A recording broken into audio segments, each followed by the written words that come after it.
More than 80% of self-made millionaires never attended elite universities. So why do parents still push their kids into the academic rat race? The parent trap. Many parents believe that their children will have a difficult time becoming productive adults without first having outstanding academic credentials. As we have seen throughout this chapter, that assumption simply isn't true. In fact, most self-made millionaires report that they were not students in either high school or college. Most never scored extraordinarily high on the SAT, nor did their teachers ever think of them as becoming successful in the future. Most, more than 80%, never attended a so-called top undergraduate program. Every parent should understand those facts before relentlessly pushing their children to achieve in school in traditional ways. But there is yet another game being played here. Some parents define success differently than others, and they want their children to become more than productive adults. They want them to become members of the high-status occupational groups, medical doctors, lawyers, scientists. High grades are part of the entrance requirements for medical school, law school, and PhD programs. Interestingly, these so-called high-status occupations produce only a minority of the millionaire population. Of course, money isn't everything, and these are noble occupational goals. But many parents who want their children to attend medical school are focusing on prestige, income, and wealth. I can assure you that earning a high income does not ensure financial independence. Not all those in high-status occupations even earn high incomes, because many feel a compulsion to spend heavily on status products. For other parents, it's very important to be able to tell their friends, relatives, and neighbors that Becky is going to Tufts, Earl to Vassar, and Joel to Columbia. I call this academic status. Parents feel that their own status is enhanced by taking credit for producing a son or daughter bound for prestige you.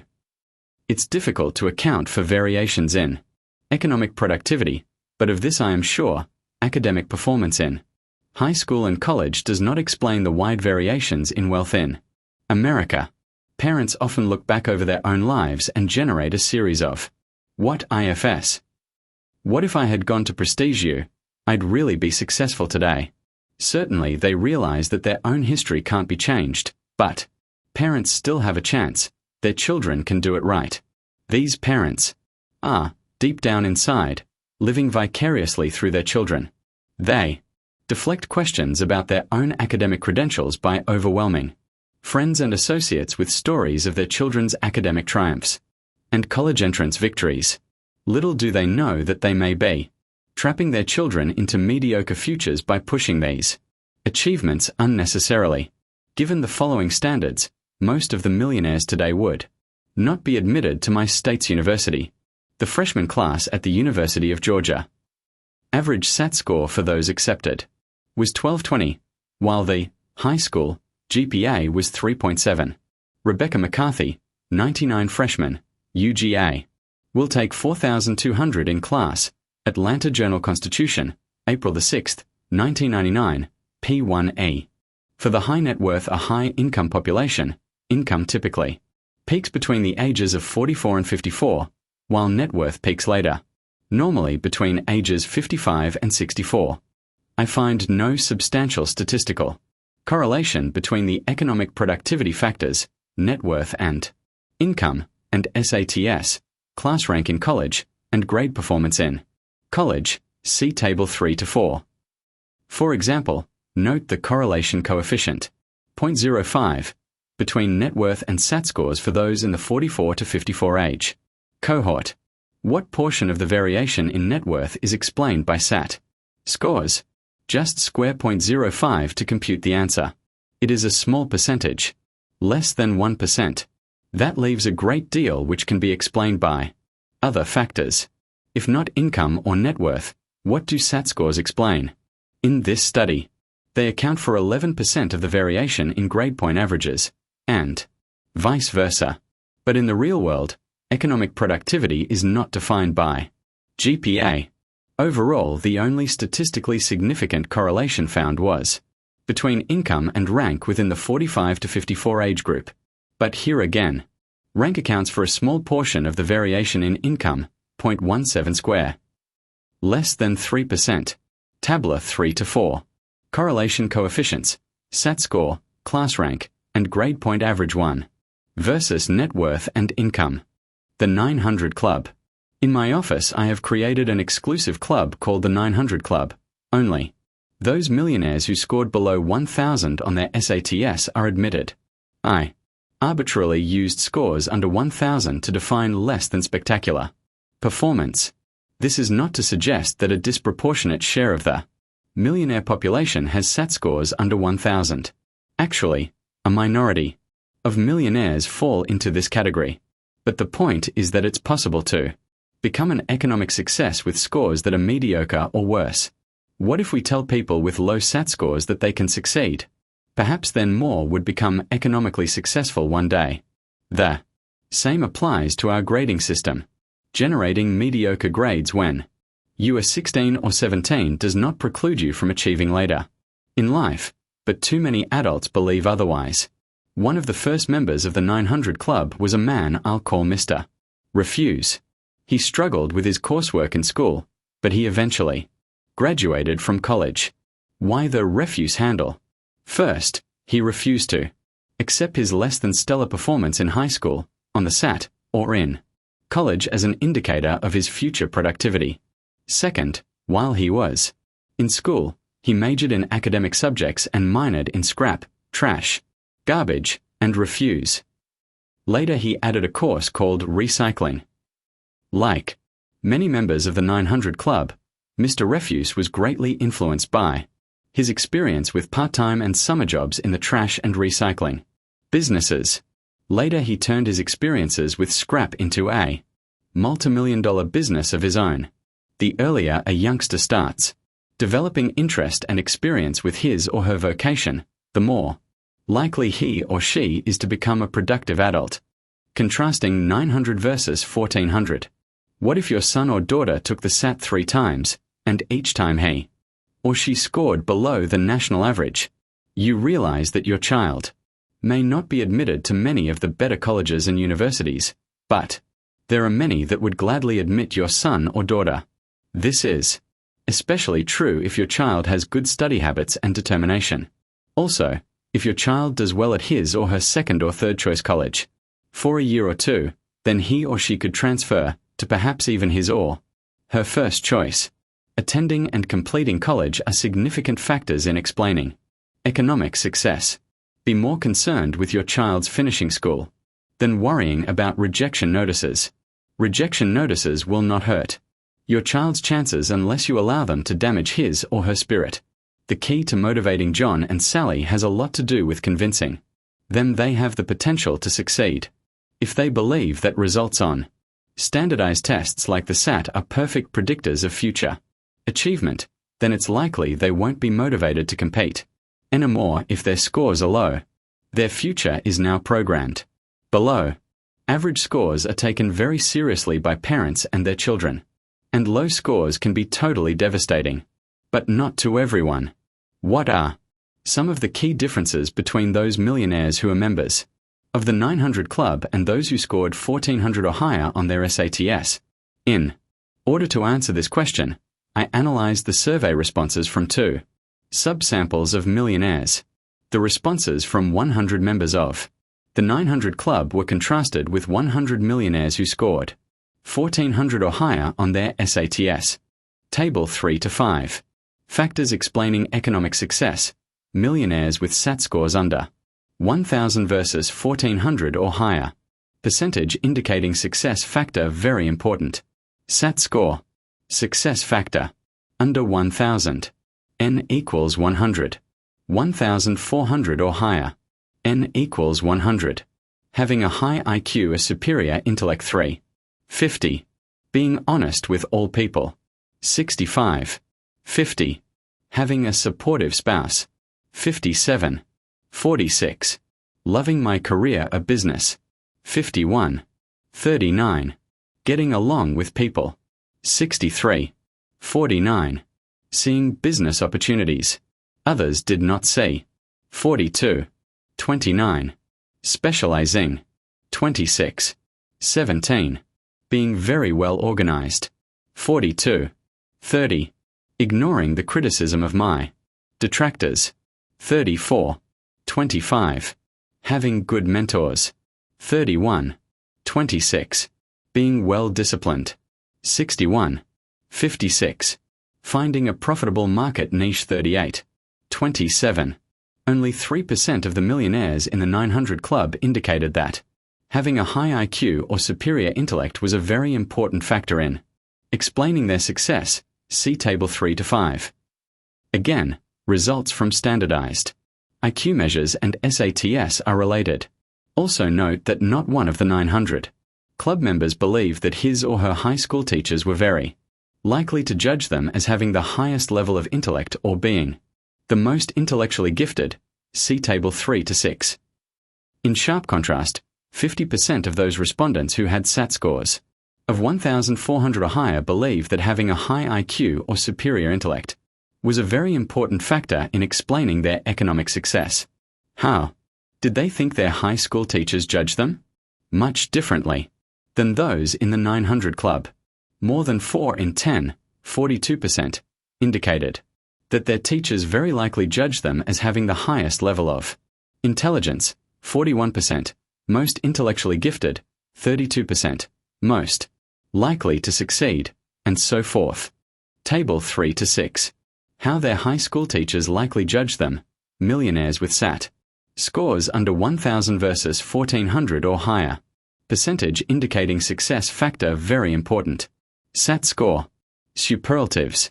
Under 1,000. N equals 100. 1,400 or higher. N equals 100. Highest level of intelligence. 0. 42. Most intellectually gifted. 0. 41. Most likely to succeed. 3. 32. Highest grade point. Average. 2. 28. Most logical. 8. 31. Most dependable. 28. 30. Most popular. 27. 23. Most conscientious. 13. 19. Most conscientious. 13. 19. Hardest worker. 12. 20. Most industrious. 16. 18. What can be said of the members of the 900 Club? Most, if not all, realized in their formative years that they were not at the very high end of the analytical intellect scale, yet they still wanted to become economically successful. During their school days, a majority, 72%, of the 900 Club members learned to fight for such goals even though they were labeled as having just average or less ability. See Table 3 to 7. They also discovered that there are other significant factors in the wealth equation. Most, 93%, discovered that hard work was more important than genetic high intelligence in achieving success. Table 3 to 7. School and college experiences that influenced millionaires in becoming economically productive adults. Those with SAT scores under 1,000 versus 1,400 or higher. Percentage millionaires influenced 1 by experience. SAT score. Experience. Under 1,000. N equals 100. 1,400 or higher. N equals 100. Learning to fight for your goals because some labeled you as having average or less ability. 72. 21. Determining that hard work was more important than genetic high intellect in achieving. 93. 60. Never allowing poor grades to destroy your goals to achieve. 66. 34. Goals to achieve. 66. 34. Being exceptionally creative. 62. 51. Working at part-time jobs while in school. 58. 47. Receiving encouragement from teachers. 64. 60. 1 influenced means respondent indicated that experience had either a high or moderate degree of influence. Look once again at the 12 contrasts between 900 Club members and those with 1,400 or higher SATs given in Table 3 to 5. As indicated, those with high SATs place more weight on intellect in explaining their economic success, but the 900 Club members give more weight to their Other 11 success factors. Who are those who emphasize high intellect as a key success factor? Attorneys and physicians are well represented among those in the 1400. SAT group. Also included are senior corporate officers who hold advanced degrees, MBAs, or PhDs from top-rated schools, and business owners who are engaged in scientific and technical areas.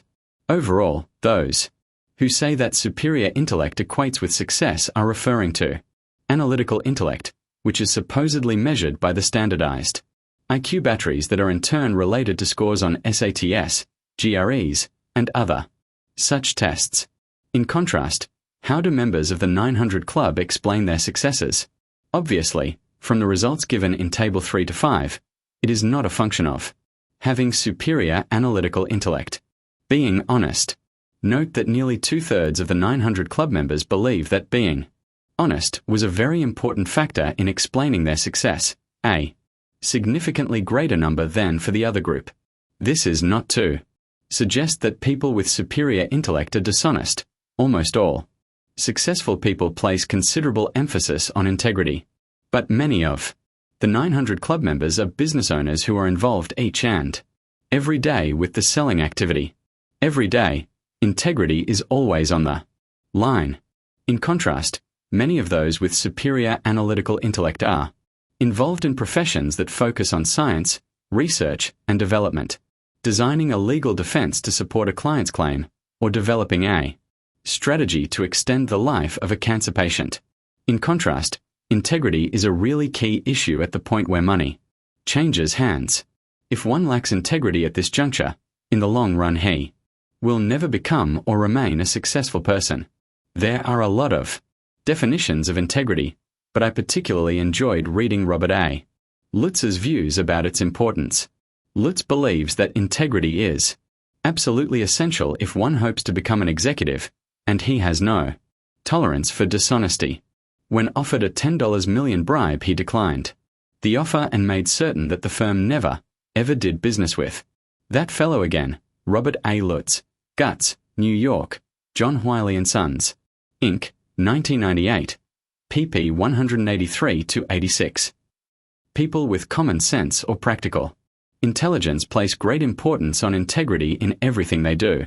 If Mr. Lutz had graduated from high school at age 15 instead of 22, or had he been an analytical whiz kid who lacked integrity, he would never have succeeded in becoming a senior executive. The support staff. Many members of the 900 Club give high credit for their success to their supportive spouse. Having a supportive spouse is not an accident or random occurrence. Even before they marry, 900 Club members tend to be more sensitive to certain differences among potential spouses than those with much higher SAT scores.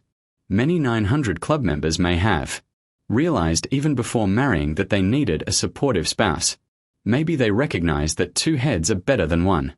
If a 900 Club member perceives a deficiency in his analytical aptitude but at the same time envisions having a successful career or operating a highly productive business, he may feel that he needs a self-disciplined, frugal, even-tempered, secure, and accepting spouse. Also, many would probably be attracted to a spouse who clearly had the ability to be economically productive. About 4 in 10 900 Club members were attracted to their spouses because of this productivity dimension. Given a choice beyond love and physical attractiveness, I prefer to marry a woman who can manage a business. I have heard many successful business owners make similar statements. Does this mean that 900 Club members are more likely to have long-term successful marriages? I find no statistical evidence to support this. Speculation. Both the 900 Club members as well as the superior intellect group in the millionaire population tend to have long-term marriages. But the economic productivity of a married couple is another issue. There are often significant economies of scale when a married couple works together as a team to produce income. Economies even exist when one spouse becomes an informal confidant or provides psychological support. A detailed discussion of choice of spouse is given in Chapter 6. Members of the 900 Club have another rather well demonstrated propensity. They tend to use a much greater number of advisors, mentors, and significant others, including husband or wife, as counselors, and support units. More often than not, they use more than their own head to enhance the probability of succeeding in life. What about those in the superior intellect group, those with SATs in the 1400 or higher category? It's just the opposite.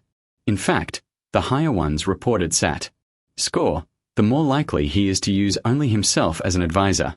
Do you realize the value of hiring advisors who may be superior to you in regard to some area of your success equation? If so, you may see the value of hiring superior talent.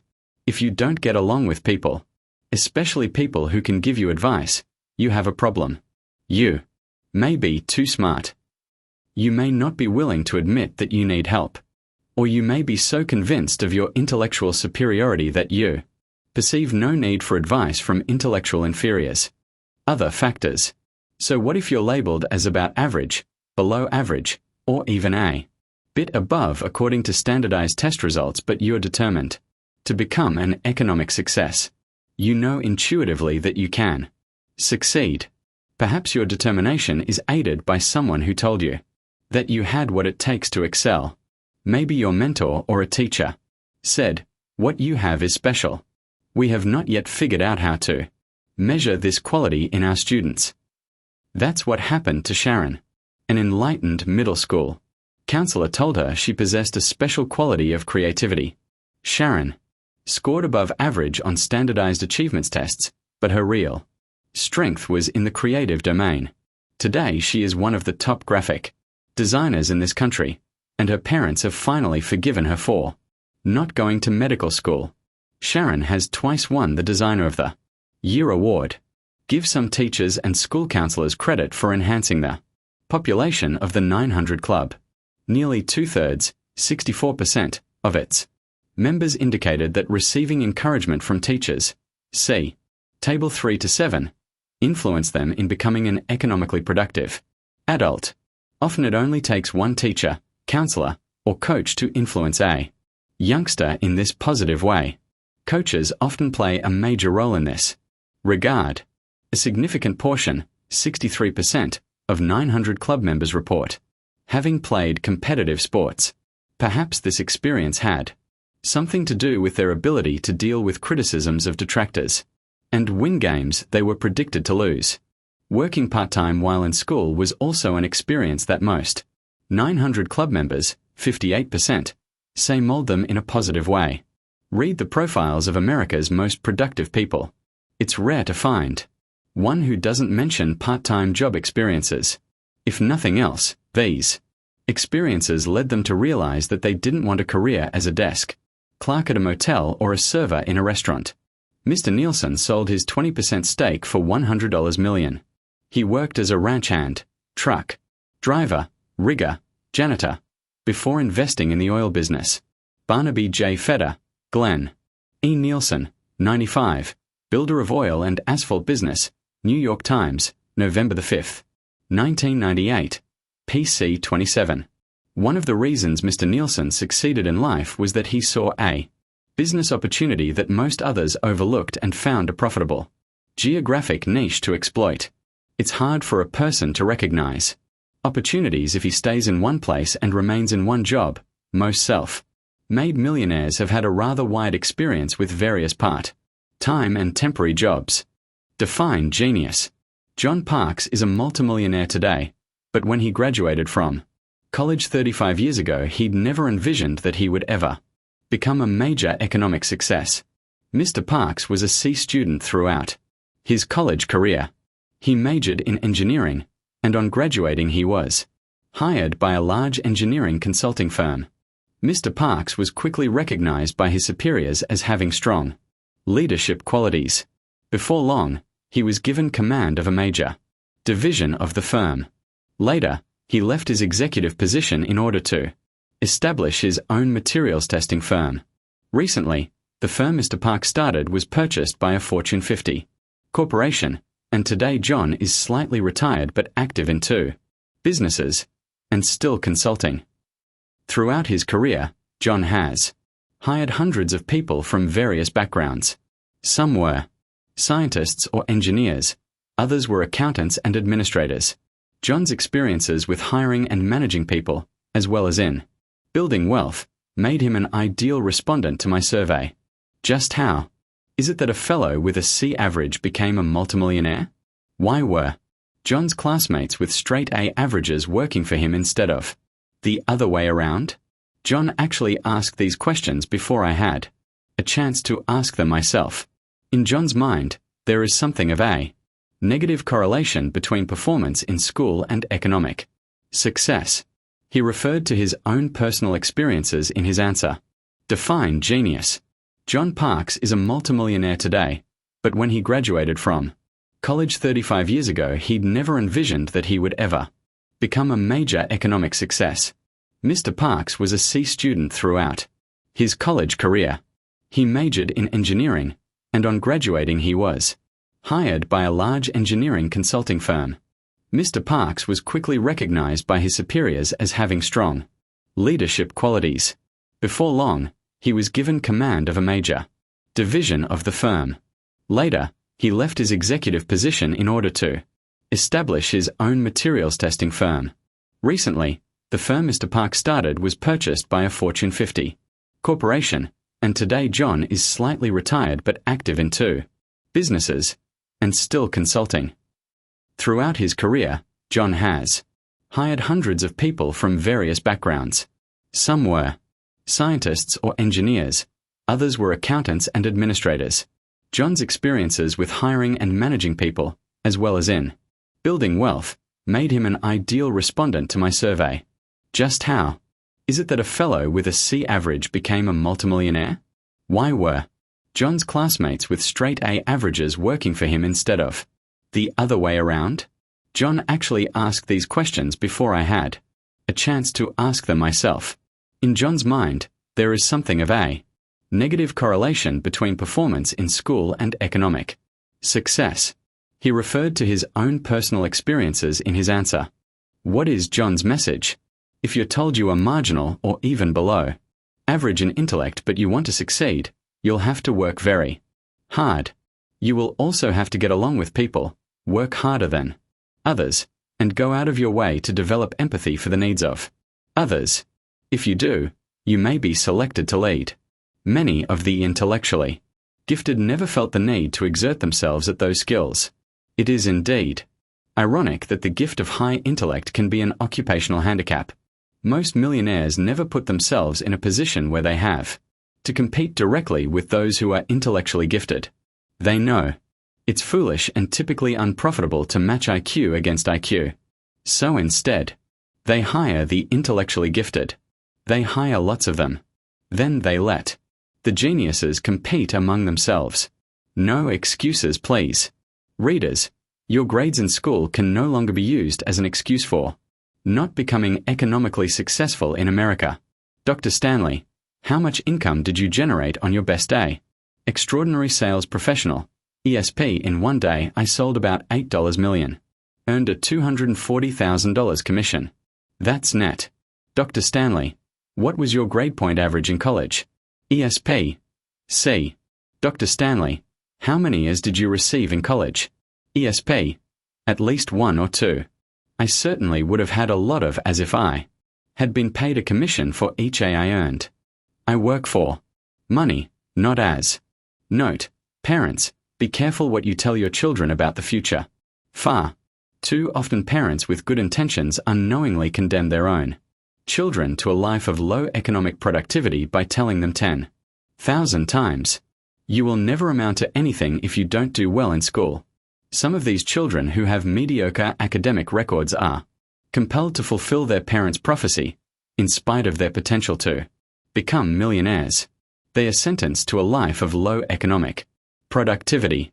Their minds have been conditioned to respond negatively to cues concerning wealth-building opportunities. Thus, they act in ways that assure mediocrity or never amounting to anything.